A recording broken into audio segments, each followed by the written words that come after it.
Don't you dare ask us to cancel our plans again. We've had these Elton John tickets for months, my mother yelled, her voice echoing through my hospital room. I sat there stunned, clutching my phone with trembling hands. It was Christmas Eve at Las Vegas Medical Center. Just me, my 2-year-old twins Ethan and Emily playing quietly in the corner, and a nurse named Valerie checking my vitals. The pain in my abdomen was excruciating, like someone was twisting a knife inside me.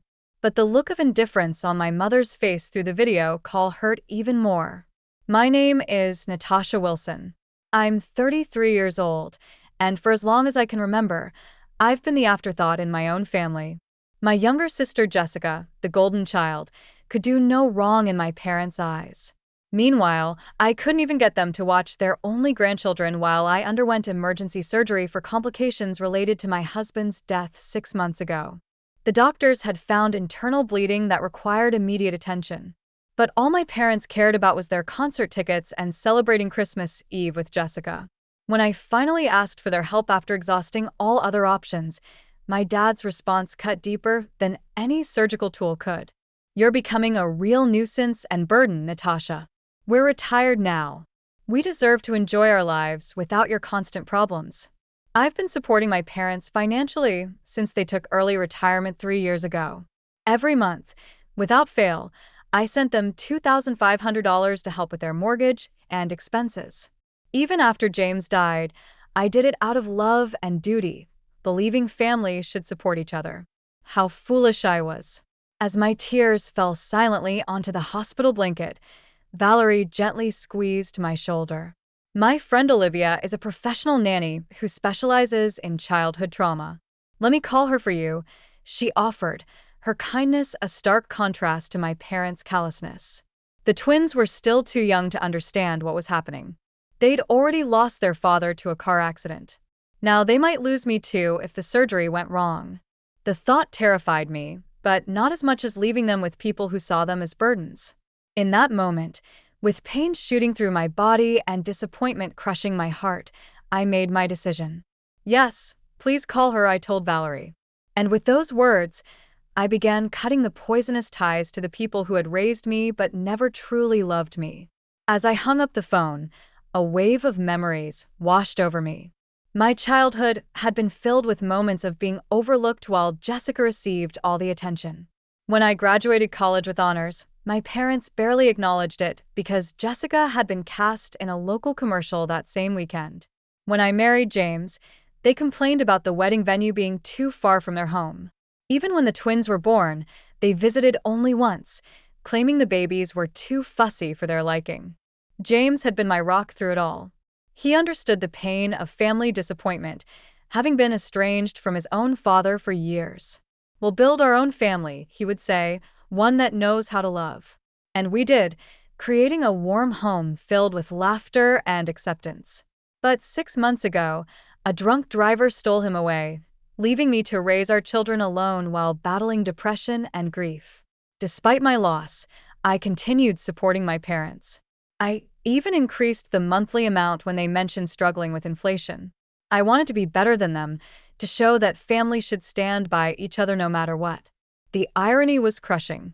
Here I was, bleeding internally, possibly dying, and they couldn't miss one concert to care for my children. Valerie returned with news that her friend Olivia would arrive within the hour.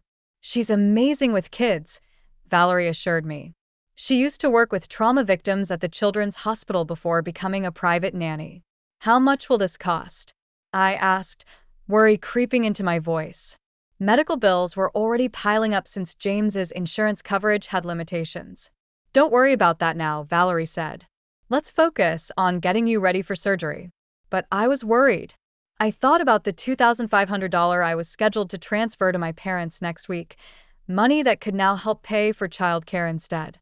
The thought sparked something inside me, a flame of self-preservation that had been extinguished years ago. When Olivia arrived, she was everything Valerie had promised, kind, professional, and immediately connecting with the twins. As hospital staff prepared me for surgery, I made a decision. Could you bring me my phone one more time? I asked Valerie. With shaking hands, I sent 2 messages. The first was to my bank, canceling all future automatic transfers to my parents' account. The second was to my parents. I will no longer be providing financial support. My children and I deserve better than being your afterthoughts. Don't contact me again. As they wheeled me toward the operating room, I felt something unexpected through the pain and fear. Freedom. The surgery was successful, but left me weaker than anticipated. I spent 5 days in the hospital, drifting in and out of consciousness, grateful for Olivia, who had gone above and beyond by staying with the twins in my hospital room during the days and taking them to my apartment at night. During one of my more lucid moments, I noticed my phone blinking with notifications, 27 missed calls, and numerous text messages from my parents and Jessica. Most of the messages followed a predictable pattern: confusion, then anger, then desperate pleas about their mortgage payment. Not once did they ask how my surgery went or if the twins were okay. The final message from my father was particularly telling: "You can't just cut us off like this. We've planned a cruise next month and the tickets are non-refundable." My sister's messages were different. She seemed genuinely confused. "Mom and Dad just told me you were having some minor procedure. What's going on? Why are they freaking out about money?" It dawned on me that my parents had lied to Jessica about the severity of my situation to justify their choice of concert over grandchildren. I decided to tell her the truth, sending her the full story while still groggy from medication. Her response came quickly. "Oh my God, Natasha. I had no idea it was an emergency surgery. They told me you were just being dramatic about a routine checkup. I would have watched the twins if I'd known. I'm so sorry." I believed her. Jessica wasn't cruel. She had just been raised in an environment where she was taught that her needs came first. Perhaps this revelation would help her see our parents for who they truly were. By the time I was discharged, I had made several decisions. First, I hired Olivia part-time to help with the twins during my recovery. Second, I contacted a lawyer to draft a will designating a trusted friend as the twins' guardian should anything happen to me, certainly not my parents. Third, I blocked my parents' numbers, allowing only Jessica limited contact as I assessed her sincerity. The financial implications of my decision were significant. The $2,500 monthly payment I'd been making to my parents represented nearly a third of my income as a graphic designer. Without that burden, I could actually afford proper child care and maybe even start rebuilding the emergency fund that had been depleted after James's death. That night, as I lay in my own bed with the twins sleeping in their room across the hall, I felt a complex mix of emotions.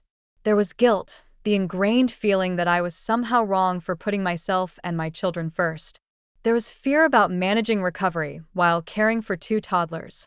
But there was also an unfamiliar sense of self-respect taking root. My phone pinged with a text from Jessica. "I just had a huge fight with Mom and Dad about how they treated you. I'm staying at a hotel tonight. Can we talk tomorrow?" Maybe I wasn't completely alone after all. 2 weeks after my surgery, I was slowly regaining my strength. The incision site still throbbed painfully when I moved too quickly, but I was managing better each day. Olivia had been a godsend, arriving each morning to help with the twins while I worked from home. My graphic design clients had been surprisingly understanding about my limited availability, and I was grateful for the remote work that allowed me to stay close to my children. Jessica had visited twice, bringing healthy meals and spending time with the twins.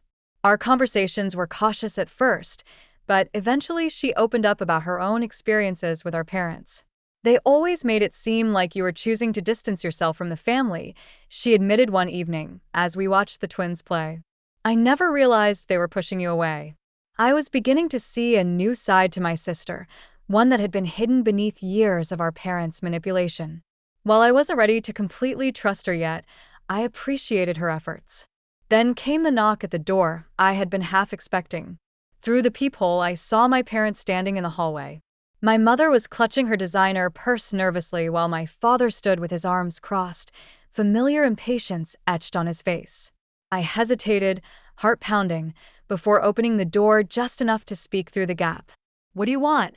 I asked, my voice steadier than I expected. "Natasha, darling, we've been so worried," my mother began, her sugary tone immediately raising my defenses. You haven't been answering our calls, and we needed to make sure you and the twins were all right." "We're fine," I replied flatly. "Now, if that's all." "It's not all," my father interrupted, pushing slightly against the door. "We need to discuss this ridiculous financial situation.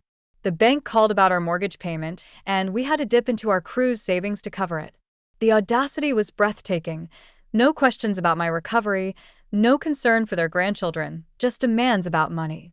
"I told you I'm cutting financial ties," I said. "I meant it." "But sweetie," my mother pleaded, her voice rising an octave. "We've come to depend on that money. Your father and I adjusted our lifestyle based on your commitment to help us." "My commitment?" I echoed in disbelief. "I've been sending money out of guilt and obligation while you couldn't even watch your grandchildren during my emergency surgery." My father's face darkened. "That's not fair, Natasha. We had plans." "Plans more important than my children's safety? More important than my life?" I replied, anger rising. "Do you know what the doctor said? There was a chance I might not survive that surgery. Did you even bother to ask?" Their silence was answer enough. "We made one mistake," my mother whispered dramatically. "Are you really going to punish us like this?" "This isn't punishment, Mom. This is consequence," I said, feeling a strange calm overtake me. "I've spent my entire life seeking your approval and support, and in my moment of greatest need, you chose Elton John tickets over helping me."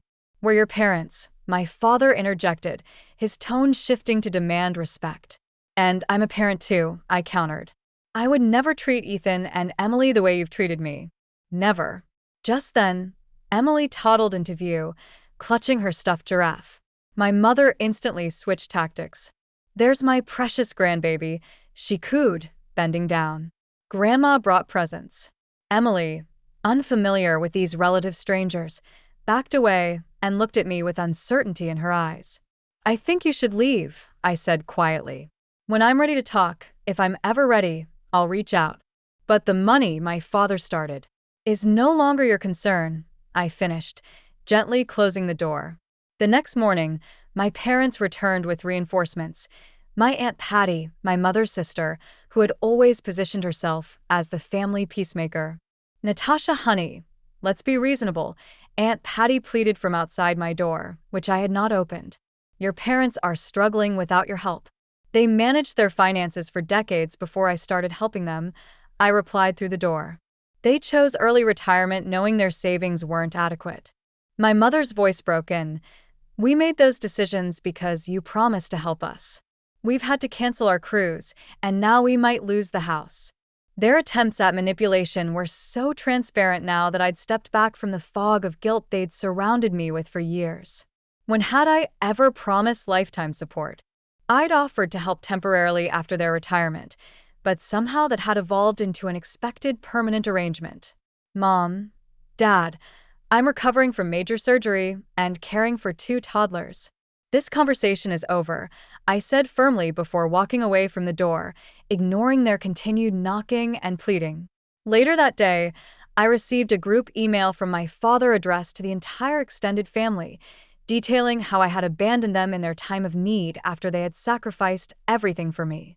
The email conveniently omitted their refusal to help with the twins during my emergency surgery, instead painting me as an ungrateful daughter who had suddenly cut them off without reason.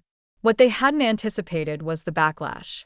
My cousin Michael, who lived near my parents, replied to the group, "Uncle Robert, didn't you just buy a new boat last month?" And Aunt Diana, "Wasn't that a new diamond tennis bracelet you were showing off at Thanksgiving?" Other family members chimed in, many privately messaging me to ask for the full story. Even Aunt Patty called me directly after learning the truth. "I had no idea about your surgery," she admitted. "They told me you were just being dramatic about some routine procedure and using it to punish them financially." Meanwhile, Jessica had fully taken my side after witnessing our parents' behavior firsthand. She helped me craft a single factual response to the family email thread, simply stating, "I recently underwent emergency surgery with a significant risk of complications. My parents refused to watch my children during this time because they had concert tickets. I am now focusing on my recovery and caring for my twins without additional stress." The support that followed was overwhelming. Cousin Michael's wife dropped off home-cooked meals. A second cousin I barely knew offered her services as a part-time babysitter free of charge. Jessica started spending weekends at my apartment, getting to know her niece and nephew while helping me recuperate. Most surprisingly, Valerie from the hospital connected me with a support group for young widowed parents. Their first meeting was held via Zoom, so I could participate from home, and for the first time since James died, I felt truly understood by people who had walked my path. My parents' financial situation, meanwhile, deteriorated quickly. They had indeed been living beyond their means, counting on my monthly contributions to maintain their lifestyle of travel and luxury purchases. Jessica discovered they had taken a second mortgage on their house a year ago to buy their boat, assuming I would continue subsidizing their primary mortgage indefinitely. "They've been lying to everyone," Jessica said, shocked after helping them review their finances at their request. "They're not destitute. They're just overspent. They'd be fine if they sold the boat and vacation timeshare." Their increasingly desperate voicemails and texts continued, but with each passing day, their hold on me weakened. I was building something new from the ashes of their betrayal, a genuine support network based on mutual care rather than obligation. 1 month after my surgery, a major unexpected twist occurred. My parents received a foreclosure notice. Jessica called to inform me, her voice a mix of concern and exasperation. "They're in complete panic mode," she explained. "The bank is giving them 60 days to catch up on payments or they'll lose the house." "What about their retirement funds?" I asked, bouncing Emily on my knee while Ethan napped. "Mostly depleted. They spent a chunk on that boat, then invested the rest in some scheme Dad's golf buddy recommended. They lost almost everything," Jessica sighed. "I'm not saying you should help them, Natasha. I just thought you should know." Later that evening, I received desperate texts from both parents, now abandoning all pretense of concern for my well-being and openly begging for money. My mother's message was particularly revealing. "We never thought you'd actually cut us off. We assumed you were just angry and would start sending money again after a week or two." Their assumption that my boundaries weren't real infuriated me. All those years of putting their needs before mine, of accepting their mistreatment, they had never respected me at all. Meanwhile, my own life was transforming in unexpected ways. The support group had become a lifeline, connecting me with other parents facing similar challenges. Through them, I met Diana, a real estate agent whose husband had died of cancer 2 years earlier, leaving her with a 3-year-old son. She helped me consider options I hadn't thought possible, like selling my too-small apartment and using the equity to move to a more affordable neighborhood with better child care options.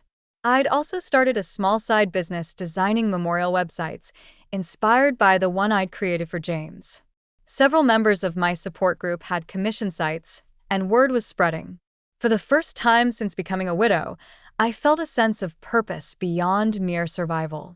The contrast between my growth and my parents' collapse became even more apparent when they showed up unannounced at my apartment again, this time with a detailed spreadsheet of their debts. "We need $144,000 to catch up on the mortgage and avoid foreclosure," my father explained, his usual authoritative tone now tinged with desperation. I invited them in, not out of obligation, but because I was curious to hear their perspective now that they were truly facing consequences. "What about selling the boat?" I asked, gesturing for them to sit at my small dining table. "We'd take a loss," my father protested. "And the timeshare? We've tried, but the market is terrible," my mother added quickly. "Besides, those are our retirement luxuries." I almost laughed at the absurdity. "Luxuries you can't afford." "We could afford them with your help," my father countered, his tone hardening. "It's the least you could do after everything we've done for you." "What exactly have you done for me?" I asked quietly, the question hanging in the air like a challenge. The twins chose that moment to toddle into the room, Ethan clutching his favorite truck and Emily babbling happily. My parents' expressions softened instantly. "There are our precious babies," my mother cooed, reaching for Emily, who promptly hid behind my legs. "They don't know you," I stated simply. "You've seen them, 3 times in their lives? You chose not to be involved." "That's not fair," my father protested. "We're busy people." "Too busy for your only grandchildren?" Too busy to help your daughter through emergency surgery, but not too busy to ask for money? I observed. I think that says everything about your priorities. My mother's face crumpled. Whether from genuine emotion or calculated manipulation, I couldn't tell anymore. Without your help, we'll lose everything, she whispered. I lost my husband, I replied, my voice steady. My children lost their father. We survived. You'll survive too. 3 months after my surgery, my parents faced the inevitable. They were forced to sell their house to avoid foreclosure. Jessica kept me updated on their situation, though I maintained my distance.